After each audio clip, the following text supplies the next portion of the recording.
سي جليل والسي عبد اللطيف، يعني رياضة الجولف في المغرب أكثر من قرن من تواجد هذا الرياضة في المملكة المغربية.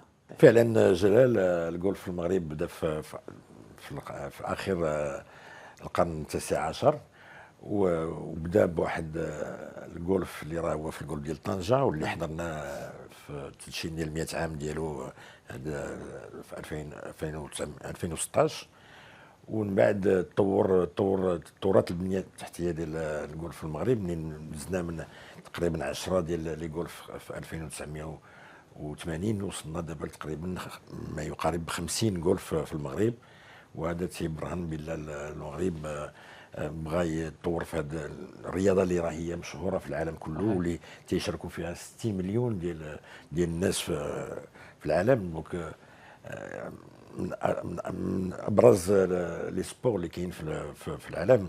والحمد لله حنايا بداء من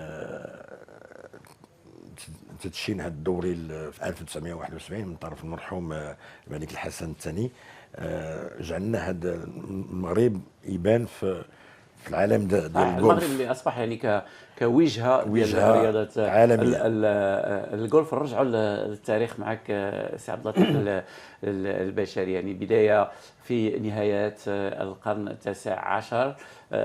ودائما انا المساله شخصيا افتخر بها واذكرها دائما السي جليل ان الجولف بدا من عندنا في طنجه، في مدينه طنجه، الجولف الملكي بمدينه طنجه. ذكرنا في البدايات السي عبد اللطيف البشري ديال هذه الرياضه في المغرب. رياضه الجولف كما ذكر الاخ جليل بدات في تقريبا في 1898 96. كان ذاك يعني الجمعيه الدبلوماتيه، الكور دبلوماتيك اللي كان في طنجه، اللي كان طنجه كانت عاصمه انترناسيونال يعني دوليه، وكانوا كيلعبوا الجولف في نواحي طنجه. والسلطان مولاي عبد العزيز عطاهم 60 هكتار في 1902، وبداو كيبنيو في الجولف الملكي الريفي تاع طنجه اللي كتفتخر به طنجه، اللي هو 1000 جول، هو اقدم جولف، وتفتح في 1914. وكما كتعرف بانه كانوا ناس مشهورين اللي جاوا عنده تمايا. كما كان نعلموا ثاني جولف اللي كان في المغرب هو تاع محمديه، تاع انفا محمديه، والباشا القلاوي اللي من بعد بنى الجولف تاع مراكش كان كيلعب في طنجه. صحيح. تعلم الجولف في طنجه، ملي جا لمراكش دار الجولف طنجه. اذا تقريبا حتى الثمانينات كانوا عندنا 4 ولا 5 الجولفات في المغرب. شنو الدور اللي لعب السي عبد اللطيف البشري اللي لعبته جائزه الحسن الثاني كما قلنا انطلقت في 71 في يعني التطور والسرعه اللي مشات بها رياضه الجولف في المغرب؟ هذا كله راجع للملك المرحوم الحسن الثاني، اللي كانت عنده هذه الفكره باش يدير هذا الملعب هنايا في دار السلام. كما قلت بان قبل 71 كانوا عندنا 4 ولا 5 الجولفات في المغرب، ودار هذا الجولف كي كان شامبيونشيب، يعني جولف للمباراه الدوليه العليا. واسسوا في 1000 يعني هو تفتح في 1971. والمهندس اللي دار هذه المسالك هو ترين جونز، اللي كان هو اكبر مهندس في العالم في السبعينات، اللي دار تقريبا 4 مسالك هنا في المغرب. اخر ما هو تاع لا بالموري جولف بالاس. ودشنا بان هاد المسالك تاع دار السلام دشنات بالطروفي حسن دو في 71، اول نسخه في 71. وكما كان تعلموا كان هاد الطروفي هاد المسالك تاع دار السلام كان من توب 20 تاع العالم، يعني احسن مسالك في العالم، يعني هو في هذوك ال20 الاولين. زياده كما كتعرفوا بان في السبعينات كانت البطوله الاوروبيه للمحترفين، بطوله امريكا، وبطوله في اليابان. وهاد الناس كلهم كيلعبوا في الدول ديالهم، وكان الموسم الرياضي تقريبا كينتهي في سبتمبر، وحنا كنديروا هذه البطوله في اكتوبر. اذا كاع اللاعبين المشهورين تاع العالم كيجيو يلعبوا عندنا. كما قال سي جليل، جا عندنا في جايسينغ اللي ما كانش معروف ولا معروف بزاف، كان جا مازال صغير ديك الساعه 92. جا عندنا باليستيروس اللي كان هو اكبر لاعب في العالم، شكون اللي ما كيعرفش باليستيروس.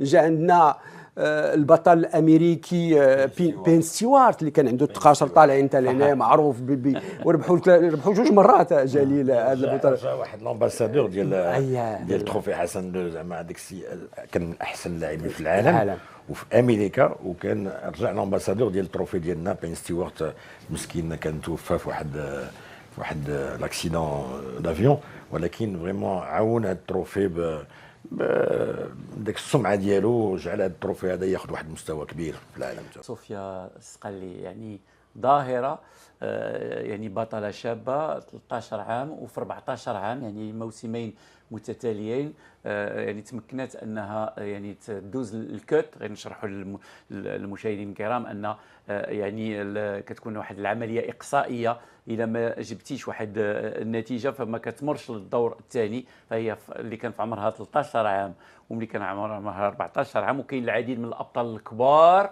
ما كيتمكنوش انهم يدوزوا الكوت. تكلموا لنا على هذه البطله القادمه ان شاء الله بقوه في عالم الجولف، ماشي المغربي بل العالمي.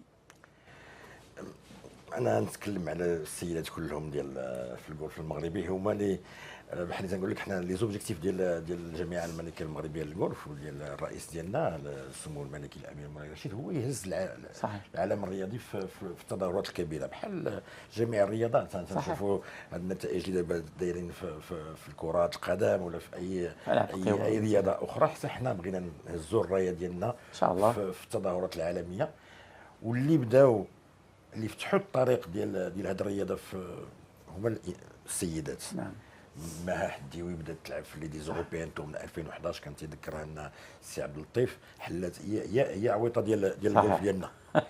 وجات موراها ايناس القلالش، اول مغربيه عربيه اللي ربحت دوري في لي زوروبيان تو. صحيح. جايين شابات اخرين تا هما محترفات اللي راهما ملك ولينا، تا هما تيوجدوا راسهم باش يعطيونا نتائج اخرى. ولكن عندنا دابا زعما دوك لي زاماتور، منهم صوفيا السقلي وكاين سميات اخرين بحال ريم امني، بحال سونيا بايحيى. هادو شابات دابا في هذه الساعه هوات. الجولف عنده حتى هو هاد لا بارتيكولاريتي باش يقدروا الهوات يلعبوا، يعرضوا عليهم باش يلعبوا في دوري احترافي. ومنهم دونك صوفيا السقلي اللي بدات اول انفيتاسيون تعطات ليها هذه دابا 3 سنين، لعبت في 13 عام، c'est-à-dire باقا تتلعب. هي لا جيتي تشوف في المستوى ديالها عندهم بحال يقول لكم عبد اللطيف يقدر يفسرها لكم، الجولف تيعطيك واحد المسافه، والمسافه اللي تتلعبوا فيها في 13 عام ماشي بحال اللي تتلعب فيها في 18 عام. هي لعبت في نفس المسافه كو لي بروفيسيونيل، وتمكنت تدوز الكوت اللي ما دازوش لاعبات زعما اللي عندهم واحد الخبره كبيره وما تمكنوش يدوزوا الكوت، هي دوزته في 13 عام. هذيك والجميل في الامر ان ربما لان كيقول لك الجولف راه يقدر شي نهار يعني مع الزهر مع كل شيء كتحقق نتائج ويكون احسن لاعب في العالم يعني، وتعمل انت كاع نتائج احسن منه. هذا الجميل في هذه الرياضه. ولكن باش كتكونفيرمي باش عملتها في 13 باش عملها في 14، فهذا دليل على المستوى اللي وصلت ليه هاد الشابه. بالنسبه لصوفيا في 2019 كان فيها مرة 9 سنين وكانت كتلعب الكيتس كوب. الكيتس كوب اللي غتكون عندنا نهار الاربعاء، وانا عندي التصاور ديالها، وانا اللي كنت كنظم هذيك الكيتس كوب في 2019. كنت قلت هكا وكانت كتلعب الكيتس كوب، وكنت قلت لهم ديك الساعه راه انتم كتلعبوا الكيتس كوب، ربما من هنا بعد سنوات غتكونوا في الليديز اوروبيان تور. هي في الليديز اوروبيان تور. اليوم حنا كان يعني نتكلموا على رياضه الجولف 3 ايام قبل انطلاق يوم الخميس ديال هذه المسابقه. نتكلموا خصوصا ربما على كاس لاله مريم اللي فيها المشاركات المغربيات. شنو هما اولا الخصوصيات ديال هذه النسخه عامه مقارنه ربما بالنسخ السابقه، وشنو هما؟ هذه دائما سؤال اللي ربما يسولوا اي واحد. الحظوظ ديالنا وشكون هما اللاعبات اللي يمكن يعني ننتظروا منهم الذهاب الى ابعد نقطه في هذه المسابقه؟ فالحظوظ هي مفتوحه، لان البطوله يعني مفتوحه كما قلت لك. المغربيات منهم ايناس، منهم ملاك، منهم لينا، منهم مها حديوي. هادو عندهم يعني حظوظ كبيره باش يربحوا. ولكن كما كتعرف الجولف حتى هو بطوله صعبه، يعني لاعب صعب. كاين الاسبوع اللي كتكون عندك اب، هو فاش كتلعب مخير ما كيوقع والو 3 ايام. وكاين بعض شي وحدينات كيوقع لهم 6 ايام كيلعب، ماشي 6 ايام يعني 2 اسابيع كتلعب 2 بطولات، البطوله الاولى كتربحها كتربح الثانيه. صحيح. هذا الشيء اللي كاين يعني راه وكاين بعض المرات هذا اللي زوين في رياضه الجولف، يعني واخا كتكون اعلى المستويات ربما الضربه الابسط تفشل فيها، هذا هو. كتكون يعني على بعد امتار قليله من الحفره. وشنو كتعلم منها لوميليتي، انك واخا يعني. وشنو كتعلم اخر؟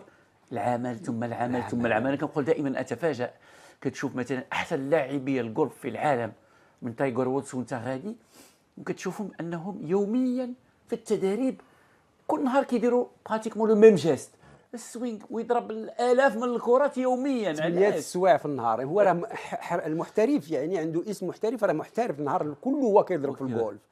ذاك النهار شفناه في اليو اس، كنظن في اليو اس بي جي في امريكا، نيلي كوردا اللي هي رقم 1 عالمي دارت 10 في واحد الحفره. 10 حفره وكتبان لك يعني كتوقع اي واحد. لماذا؟ لان كيخصك 1000 ضربه تقريبا باش تحكم في واحد الضربات. قبل انطلاق يوم الخميس ديال هذه المسابقه نتكلموا خصوصا ربما على كاس لاله مريم اللي فيها المشاركات المغربيات. شنو هما اولا الخصوصيات ديال هذه النسخه عامه مقارنه ربما من النسخ السابقه؟ وشنو هما؟ هذه دائما سؤال اللي ربما يسولوا اي واحد. الحظوظ ديالنا وشكون هما اللاعبات اللي يمكن يعني ننتظروا منهم الذهاب الى ابعد نقطه في هذه المسابقه؟ فالحظوظ هي مفتوحه، لان البطوله يعني مفتوحه كما قلت لك. المغربيات منهم ايناس، منهم ملاك، منهم لينا، منهم مها حديوي. هادو عندهم يعني حظوظ كبيره باش يربحوا. ولكن كما كتعرف الجولف حتى هو بطوله صعبه، يعني لاعب صعب. كاين الاسبوع اللي كتكون عندك اب، هو فاش كتلعب مخير ما كيوقع والو 3 ايام.